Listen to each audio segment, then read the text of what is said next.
Welcome to study current point. आज है 25 सितंबर 2020। 25 सितंबर से करेंट अफेयर के जितने भी इंपॉर्टेंट क्वेश्चन बन सकते हैं सारे इस वीडियो में डिस्कस करेंगे और हर क्वेश्चन से रिलेटेड इंपॉर्टेंट फैक्ट भी आपको बताऊंगा, तो आप पूरा वीडियो ध्यान से देखें।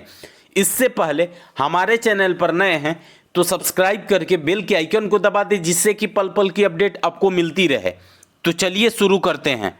आज का पहला क्वेश्चन है, हाल ही में निम्न में से किस महिला को राफेल लड़ाकू विमान उड़ाने के लिए चुना गया है? इसका आंसर ए हो जाएगा। हाल ही में शिवांगी सिंह को राफेल लड़ाकू विमान उड़ाने के लिए चुना गया है। तो चलिए इस क्वेश्चन के डिटेल्स को देखते हैं। शिवांगी सिंह लड़ाकू राफेल विमान उड़ाने वाली पहली महिला पायलट बन गई हैं। शिवांगी को राफेल विमान के स्क्वाड्रन की पहली महिला पायलट बनने का गौरव हासिल हुआ है। इस क्वेश्चन से इतनी जानकारी मिलती है। तो चलिए अगले क्वेश्चन पे चलते हैं। हाल ही में अंतर्राष्ट्रीय पत्रिका टाइम ने 100 सबसे प्रभावशाली लोगों की लिस्ट में किस भारतीय अभिनेता को शामिल किया है? इसका आंसर सी हो जाएगा। हाल ही में अंतर्राष्ट्रीय पत्रिका टाइम ने 100 सबसे प्रभावशाली लोगों की लिस्ट में भारतीय अभिनेता आयुष्मान खुराना को शामिल किया है। तो चलिए इस क्वेश्चन के डिटेल्स को देखते हैं। इस लिस्ट में भारत के 5 बड़े नाम शामिल किए गए हैं। इस बार प्रधानमंत्री नरेंद्र मोदी का भी नाम शामिल किया गया है। इस सूची में अन्य भारतीय लोगों में गूगल के सीईओ सुंदर पिचाई, अभिनेता आयुष्मान खुराना, एचआईवी पर शोध करने वाले रविंद्र गुप्ता और शाहीन बाग में धरने में शामिल बिल्किस भी इस लिस्ट में शामिल हैं। इस क्वेश्चन से इतनी जानकारी मिलती है। तो चलिए अगले क्वेश्चन पे चलते हैं। हाल ही में भारतीय रेलवे ने कब तक बड़ी लाइनों के 100% विद्युतीकरण का लक्ष्य निर्धारित किया है? इसका आंसर डी हो जाएगा। हाल ही में भारतीय रेलवे ने 2023 तक बड़ी लाइनों के 100% विद्युतीकरण का लक्ष्य निर्धारित किया है। तो चलिए इस क्वेश्चन के डिटेल्स को देखते हैं। भारतीय रेलवे ने बड़ी लाइनों के मार्गों को वर्ष 2023 तक 100% विद्युतीकृत किए जाने की योजना रखी है। इस वर्ष 1 अप्रैल तक कुल 63,631 किलोमीटर रेल मार्ग में से लगभग 63% बड़ी रेल लाइनों की विद्युतीकरण किया जा चुका है। इस क्वेश्चन से इतनी जानकारी मिलती है। तो चलिए अगले क्वेश्चन पे चलते हैं।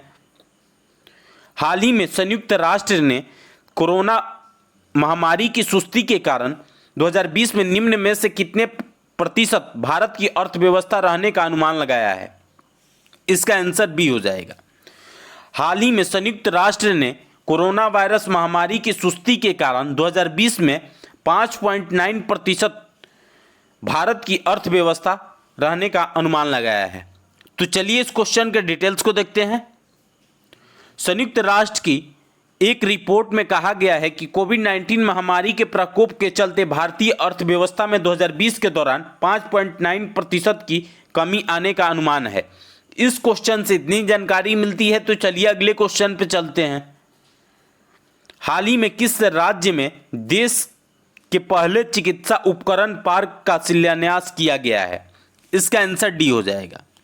हाल ही में केरल में देश के पहले चिकित्सा उपकरण पार्क का शिलान्यास किया गया है। अब केरल की बात है तो केरल की राजधानी तिरुवनंतपुरम है और केरल के वर्तमान समय में मुख्यमंत्री पिनरई विजयन है और केरल के राज्यपाल आरिफ मोहम्मद खान है। इस क्वेश्चन से इतनी जानकारी मिलती है। तो चलिए अगले क्वेश्चन पे चलते हैं। हाल ही में डीआरडीओ ने किस राज्य में फायरिंग रेंज में स्वदेशी रूप से विकसित laser guided anti tank missile का सफलतापूर्वक परीक्षण किया है? इसका आंसर ए हो जाएगा। हाल ही में डीआरडीओ ने महाराष्ट्र के फायरिंग रेंज में स्वदेशी रूप से विकसित laser guided anti tank missile का सफलतापूर्वक परीक्षण किया है। अब महाराष्ट्र की बात है तो महाराष्ट्र की राजधानी मुंबई है और महाराष्ट्र के वर्तमान समय में मुख्यमंत्री उद्धव ठाकरे हैं और महाराष्ट्र के राज्यपाल भगत सिंह कोश्यारी हैं।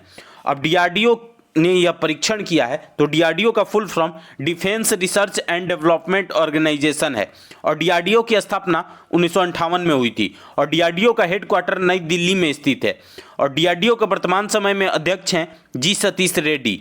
इस क्वेश्चन से इतनी जानकारी मिलती है। तो चलिए अगले क्वेश्चन पे चलते हैं। विश्व समुद्री दिवस 2020 का थीम क्या है? इसका आंसर सी हो जाएगा। विश्व समुद्री दिवस 2020 का थीम सतत गृह के लिए सतत शिपिंग है। तो चलिए इस क्वेश्चन के डिटेल्स को देखते हैं। विश्व समुद्री दिवस प्रतिवर्ष सितंबर के अंतिम बृहस्पतिवार को मनाया जाता है। इस दिवस के द्वारा शिपिंग सुरक्षा के महत्व, समुद्री सुरक्षा तथा समुद्री वातावरण की सुरक्षा एवं समुद्री उद्योग पर जोर डाला जाता है। इस क्वेश्चन से इतनी जानकारी मिलती है। तो चलिए अगले क्वेश्चन पे चलते हैं। हाल ही में किस मशहूर शेफ ने किचन्स ऑफ ग्रेटिट्यूड नामक पुस्तक लिखी है? इसका आंसर ए हो जाएगा। हाल ही में मशहूर शेफ विकास खन्ना ने किचन्स ऑफ ग्रेटिट्यूड नामक एक पुस्तक लिखी है। तो चलिए इस क्वेश्चन के डिटेल्स को देखते हैं। मशहूर शेफ विकास खन्ना ने किचन ऑफ ग्रेटिट्यूड टाइटल नाम की एक पुस्तक लिखी है। यह पुस्तक 2021 में जारी की जाएगी। साथ ही उन्हें इस साल के लिए अक्टूबर में 2020 एशिया गेम चेंजर अवार्ड से भी सम्मानित किया जाएगा। इस क्वेश्चन से इतनी जानकारी मिलती है। तो चलिए अगले क्वेश्चन पे चलते हैं।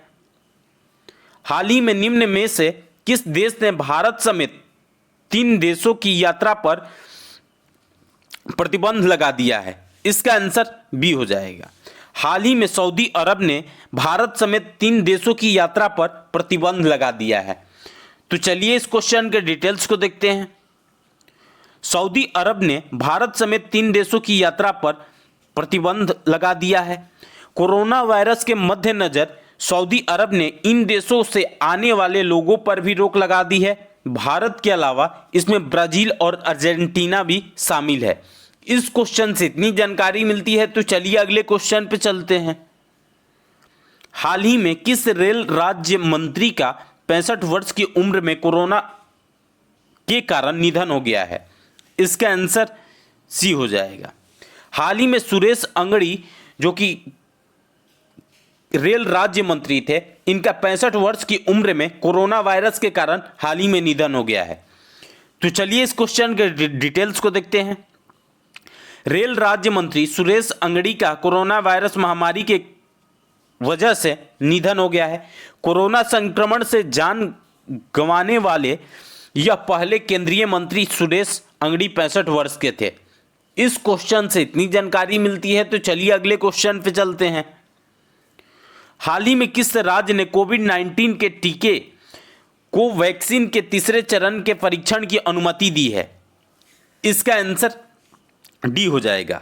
हाल ही में उत्तर प्रदेश राज्य ने कोविड-19 के टीका कोवैक्सीन के तीसरे चरण के परीक्षण की अनुमति दी है। तो चलिए इस क्वेश्चन के डिटेल्स को देखते हैं। उत्तर प्रदेश सरकार ने लखनऊ और गोरखपुर में कोविड-19 टीके कोवैक्सीन के तीसरे परीक्षण की अनुमति दी है। अब उत्तर प्रदेश की बात है तो उत्तर प्रदेश की राजधानी लखनऊ है और लखनऊ गोमती नदी के किनारे स्थित है। और उत्तर प्रदेश के वर्तमान समय में मुख्यमंत्री योगी आदित्यनाथ हैं और उत्तर प्रदेश के राज्यपाल आनंदीबेन पटेल हैं। और उत्तर प्रदेश में लोकसभा सीटों की संख्या 80 है और राज्यसभा सीटों की संख्या 31 है। इस क्वेश्चन से इतनी जानकारी मिलती है। तो चलिए अगले क्वेश्चन पे चलते हैं। हाल ही में विश्व राइनो दिवस कब मनाया गया है? इसका आंसर ए हो जाएगा। हाल ही में विश्व राइनो दिवस 22 सितंबर को मनाया गया है। तो चलिए इस क्वेश्चन के डिटेल्स को देखते हैं। विश्व राइनो दिवस हर साल 22 सितंबर को मनाया जाता है। विश्व राइनो दिवस की पहली बार घोषणा 2010 में विश्व वन्य जीव कोष साउथ अफ्रीका द्वारा की गई थी। इस क्वेश्चन से इतनी जानकारी मिलती है। तो आज के लिए बस इतना ही। अगर आपको यह वीडियो यूजफुल लगा है तो इस वीडियो को ज़्यादा से ज़्यादा लाइक करें। यदि आप हमारे चैनल पर नए हैं तो सब्सक्राइब करके बेल के आइकन को दबा दीजिए, जिससे कि पल पल की अपडेट आपको मिलती रहे। और आपके पास जितने भी स्टडी रिलेटेड व्हाट्सएप या फेसबुक ग्रुप है उसमें इसको शेयर करें। और इस वीडियो का पीडीएफ डाउनलोड करने के लिए इस वीडियो के डिस्क्रिप्शन में टेलीग्राम ग्रुप का लिंक पिन किया हुआ है। वहां से जाकर के आप लोग टेलीग्राम ग्रुप ज्वाइन करके इस वीडियो का पीडीएफ डाउनलोड कर सकते हैं। तो चलिए आज के लिए बस इतना ही। Thanks for watching.